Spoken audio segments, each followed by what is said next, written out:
할까? 뭐야, 영양사 되려고? 다이어트하기 식단 짜줄 수 있어? 너 요리 잘해? 사회 전반의 영양 정보를 책임지는 학과. 식품산업의 전문이 되는 학과. 먹을 거 좋아해서 편입한 4학년 1학번 인찬입니다. 마음 많은 새내기 18학번 이유리입니다. 눈 떠보니 곧 입대, 다녀오면 곧 화석, 20학번 대표 박준혁입니다. 베이커리에서 일하던 언니, 하지만 여기선 막내 21학번 새내기 이지안입니다. 원스타 20학번 이한결입니다. 아무것도 안 했는데 2학년 20학번 유서연입니다. 때는 주로 외식산업 운영이나 식품학 개론, 식품화학과 같이 기초가 되는 과목을 배우는데요. 이를 통해 전반적인 외식 문화에 대한 큰 틀을 잡고 영양에 대한 화학 공부를 할 수 있습니다. 2학년부터는 좀 더 심화된 공부를 하고 있습니다. 식품영양학과는 크게 외식, 식품, 영양으로 나뉘는데요. 우선 외식에서는 급식 경영과 인사관리 등을 배우고 각 나라의 다양한 문화들을 배우고 있습니다. 또한 식품과 영양을 위해서는 인체의 각 기관이나 나이에 따라 변화하는 화학적인 특성과 흡수하는 영양의 기전에 대해 배우고 있습니다. 3, 4학년 때는 이제 문이과 전공이 섞여서 쉴 틈 없이 들어오고 실습도 함께 병행하게 되는데요. 영양학적으로는 1, 2학년 때 배웠던 이론을 생인주기별 그리고 환자별로 어떻게 적용할지 한국인 영양소 섭취 기준에 맞춰서 심화 과정을 배우게 됩니다. 식품학적으로는 청국장, 과자, 국수 이런 가공식품의 제조 과정에 대해서 배우고 식품 위생학적으로는 다양하게 실험을 진행하고 있어요. 그리고 영양사 면허를 따기 위해서는 4학년 방학 때 보통 본인이 희망하는 곳, 뭐 병원이나 학교, 산업체, 어린이 급식관리지원센터 등에서 현장 실습을 하기도 합니다. 예전 학과 이름이 외식영양학과였기 때문에 외식 산업이나 경영 쪽으로 특화되어 다양한 조리 실습이나 경영의 실무 능력을 배울 수 있습니다. 그리고 식영과 동기들과 밥을 먹으러 가면 짜릴 게 있더라도 동기들이 알아서 조리를 해줍니다. 또한 교수님들 매우 탄탄하십니다. 다양한 식품 업계에서 높은 성과를 보이며 근무하다 오신 교수님뿐만 아니라 한국인 영양소 섭취 기준 제정위원 그리고 어린이 급식관리지원센터 센터장으로 일하고 계시는 교수님들도 있기 때문에 상담을 받거나 조언을 받을 때 다양한 지식이나 기회를 얻을 수 있습니다. 상명대학교 식영이라면 안다미로를 빼놓고 이야기할 수 없겠죠? 맞죠?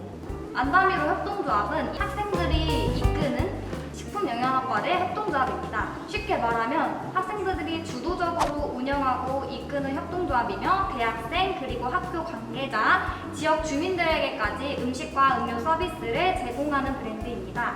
학생들이 주도적으로 기획팀, 인사팀, 마케팅팀, 물류관리팀으로 나누어 활동하고 있습니다. 이처럼 안다미로는 학생들이 직접 메뉴 개발, 그리고 마케팅 홍보, 물류관리 등의 외식과 관련한 실무를 경험해보면서 외식 경영에 필요한 영양들을 키우는데 목표를 하고 있습니다.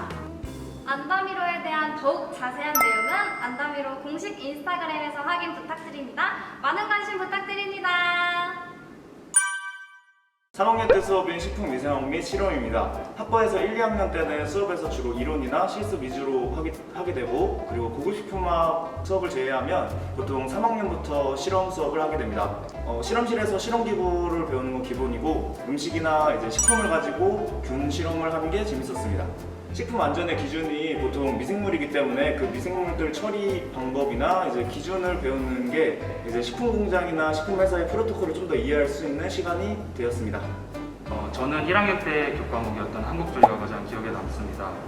영양사 면허를 따기 위해서는 다양한 과목의 교과목들을 필수 이수해야 되는데요. 그 중에는 한국조리와 같이 실습 과목도 존재합니다. 매번 탄수화물, 단백질, 지방을 배우면서 받았던 스트레스를 이제 실습 조리를 통해서 칼질을 하면서 스트레스를 풀고 또 맛있는 음식들을 먹음으로써 저는 가장 기억에 남는데요.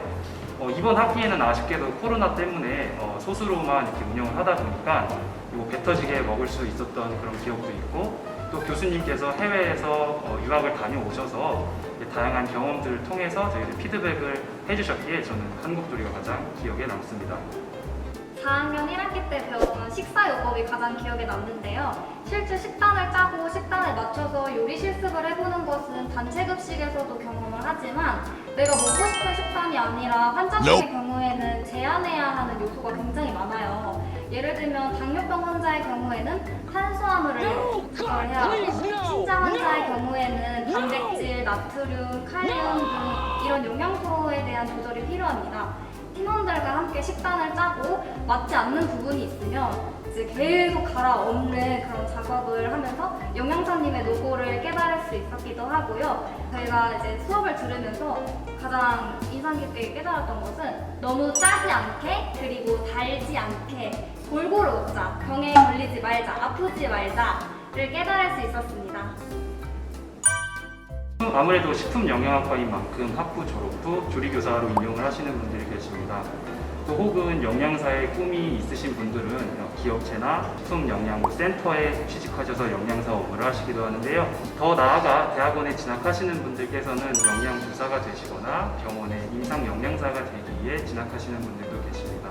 이렇게 영양사뿐만 아니라 식품 관련 제품을 개발하시거나 식약청 혹은 보건복지부와 같은 국가기관에서 일하시는 분들도 계신데요. 하지만 대부분 저희가 많이 들어본 SPC라든지 삼성, CD와 같은 식품 회사를 많이 취직하게 됩니다.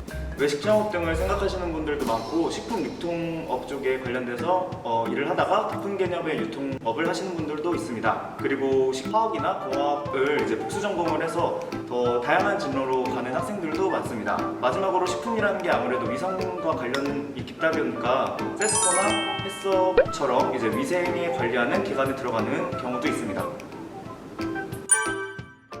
솔직히 자연과학 계열이기 때문에 화학과 생명과 같은 공부가 많은 것은 사실입니다. 또한 전문 용어들도 대부분 영어로 되어 있어서 영어 공부도 조금 필요한 게 현실이에요. 하지만 식품영양학과가 이과 계열이라고 너무 기죽을 필요는 없을 것 같아요. 저희는 수시 학생부 종합전형 같은 경우에도 교차 지원이 가능해서 인문계 고등학교 학생들도 지원할 수 있기 때문에 다양한 분야에서 진학을 하고 있습니다. 저는 인문계 고등학교에서 진학을 해서 난생 처음 보는 식품화학이나 영양과 같은 과목들을 이렇게 마주쳤는데요. 교수님께서도 이런 것을 잘 알고 계시다 보니까 이제 처음부터 천천히 차근차근 알려주시는 것이 여러분들이 포기만 하지 않는다면 충분히 따라올 수 있는 그러한 수업입니다. 음식을 좋아하지만 음식을 탐구하는 것을 좋아하는지 좀 더 생각해 볼 필요가 있을 것 같아요. 좋아하는 일도 일로 하면 싫어질 수 있다고 하잖아요. 일단 들어와서 화학이나 생리학을 배우기도 하고 복수전공 제도도 있기 때문에 식품영양학과가 들어왔다고 해서 꼭 음식으로 성공해야지 하는 이런 부담은 가질 필요 없을 것 같아요. 그러니까 일단 하고 싶은 생각이 들었다고 하면 꼭 파이팅해서 내년에 봤으면 좋겠네요. 상영대는 시험관에서 만나요.